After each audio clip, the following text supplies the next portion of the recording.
Okay, I'm familiar with it, sir. Okay. And in this particular motion that came on for hearing on April 22nd, Mr. Howard is, among other things, alleging that you have a conflict such that you should recuse as circuit judge in this particular case, correct? Yes. And he's asserting, based upon actions you took while representing other parties in litigation when you were an attorney, that was one grounds that he cited, correct? Yes. And he also cited the fact that he openly supported Judge Johnson's candidacy in the last election, provided financial support and active campaigning for Judge Johnson. That was another grounds that he cited for your recusal, correct? Yes. And when this came on for hearing on April 22nd, it's my understanding that you initially denied that motion, correct? The best of my recollection, yes. Well, let's play the DVD from that hearing, which we happen to have. And we'll mark that DVD. May I walk around and look at it? Absolutely. Thank you, sir.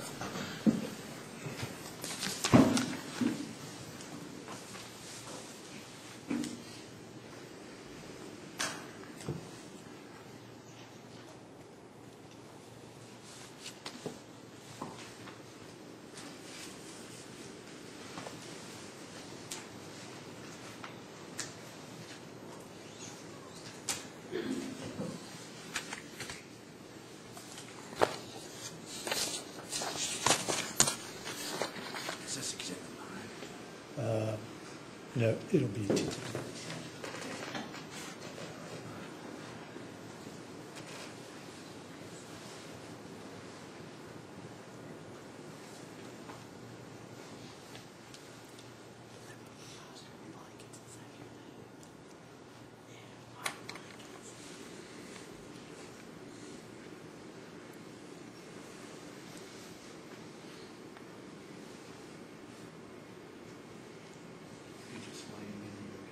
Please.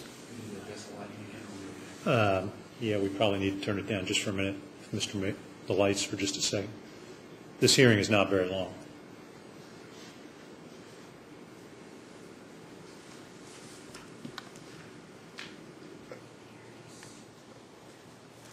Thank you. So just Chairman, we're continuing that.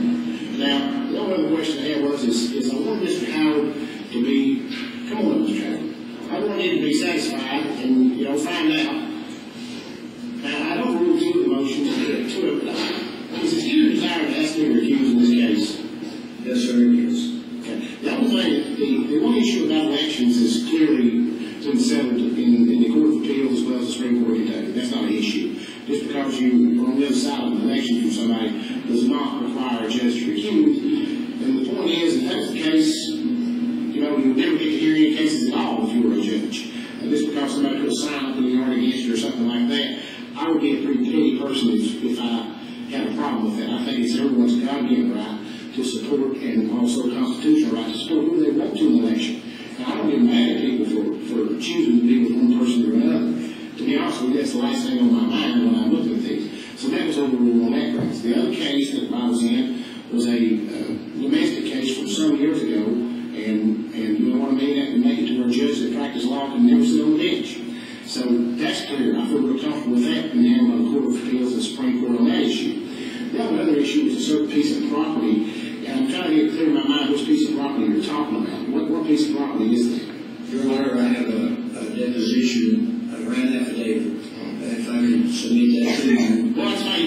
Which piece of property are you talking about? Sunshine Valley Farm, sir. You own Sunshine Valley Farms? So, sure, I lease that. You lease that from who? From the county, from the Industrial Authority. And you own the Industrial Authority? Yes, I am. So you're the chairman of the Industrial Authority? Yes, I am. So you're leasing it to yourself? No, in these proceedings, I withdrew myself from those proceedings that was involved in this lease. This is the piece of property that there was no property tax being paid on. I reported to the PDA. That is correct, sir. So because I reported to the PDA that there was a piece of property in Harlan County there was no property taxes being paid on, it's your position that I should recuse in this case. That's not all, sir. There's one other. And let's see your affidavit.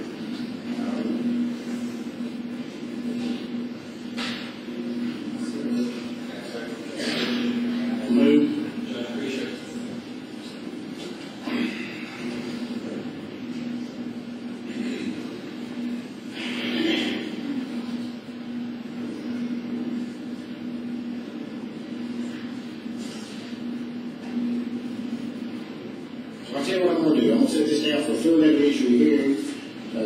Grisham was directed to be here and testify under oath as to what he's put in this affidavit. So we'll have an evidentiary hearing on May the what?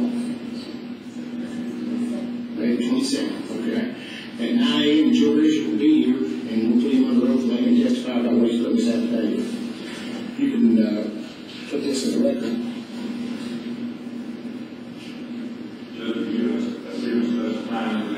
Yes. Are you requesting all parties to be here? No, not.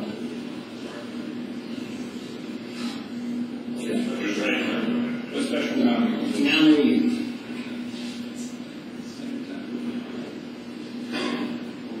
All right, see y'all later. Thank you.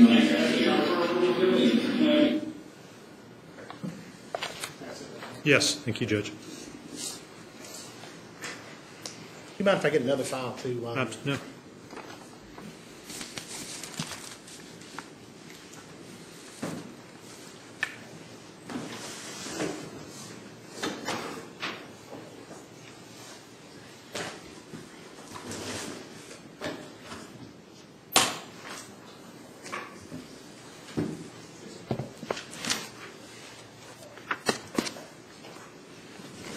Thank you, Mr. Mando. Yes, sir. That refreshes your recollection. That was an accurate depiction of the hearing that occurred in Potter versus Howard on the morning of April 2nd, Yes. 2010. Yes. And the affidavit that you were presented with by Mr. Howard during the course of that, I marked that as exhibit number 9. You want to take a second look at that, please? Yes, I'm familiar with this one. Remember that? And you recognize that to be a copy of the affidavit that was provided to you at that hearing on April 22nd, Yes. 2010, correct? Yes. And in that particular affidavit that was signed by Judge Executive Grisham, he says that he was summoned to your office on some particular occasion, correct? Correct. And he says that, Correct that he says that, yes. correct that he said that in this affidavit. Correct that the affidavit says that. Right. And he indicates in this particular affidavit that was presented to you on April 22nd that you asked him when he went to your office to use the county's efforts to regain control of the property so that it could be leased to a potential tenant that would operate a laboratory for analysis of various medical conditions, including drug and alcohol abuse, correct? Yes, the affidavit says that, yes. And he also says in the affidavit that he told you in this meeting that it would be impossible to rescind the lease. That's what he says in this affidavit, correct? Yes, what the affidavit says, yes. And he also says in this affidavit that when he told you that, you became somewhat agitated, correct? The affidavit says that, yes. And he says in this affidavit that it was his impression that you were upset that you were not able to lease the property for yourself or the laboratory, correct? That's what he says in this affidavit? The affidavit, or the Exhibit 9, says that, yes. All right. And you read that affidavit when it was presented in open court. You asked him to take a look at it, and you read it, and then you Yes. decided you were going to schedule a special hearing on this and Yes. summon Mr. Grisham, Judge Grisham, to come in to testify. Yes. Then let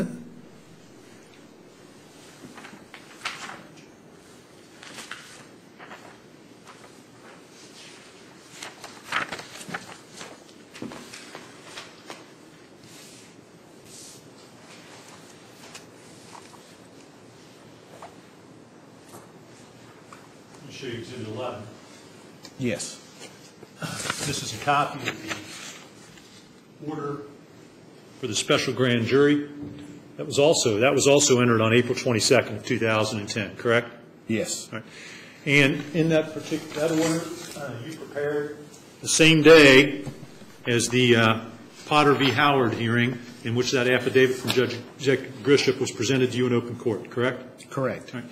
And in this particular order, you indicate that you're ordering a special grand jury to be seated to deal with an ongoing and lengthy investigation, which could not be handled in the term of the regular grand jury, correct? That's what the order says? The general order says, after consulting with the Commonwealth Attorney for the 26th Judicial Circuit, and finding that in the interest of justice pursuant to KRS 29A.220, the Chief Circuit Judge of the Harlan Circuit Court hereby directs that a special grand jury be seated to deal with an ongoing and lengthy investigation which could not be handled in the term of the regular grand jury. The special grand jury is charged to investigate alleged illegal drug trafficking by the Harlan County Judge Executive from the Harlan County Judge Executive's office as a result of an ongoing investigation by the Harlan County Sheriff's Department. Further, pursuant to KRS Chapter 29A.060, the Harlan Circuit Court Clerk is directed to summons 50 jurors as a jury pool for the special grand jury in a good faith attempt to seat a fair and impartial panel. And you just read the terms of that order, correct? Yes, sir. All right. And in that particular order that you just read, you specifically identify that they're to investigate alleged illegal trafficking by the Harlan County Judge Executive from the Harlan County Judge Executive Office, correct? Correct. And then that was filed with the Circuit Court Clerk in Harlan County, correct? Correct. And because this involved a special grand jury, this special grand jury was not going to be able to convene until May 25th of 2010, correct? However long it took the clerk to issue the summonses, I don't know what that would have been. That special grand jury was not going to convene and conduct a hearing into this investigation until after the May primary election, correct? I guess. When was the, I'm not, let me put it to you this way. I don't know. If it's 30 days they have to have, then that would have put it 30 days out from April 22nd of 2010. So if that was beyond the primary date, yes. And this order that was filed in the Circuit Clerk's office, this was not sealed, was it? No, it was not. Did you contemplate sealing this particular order?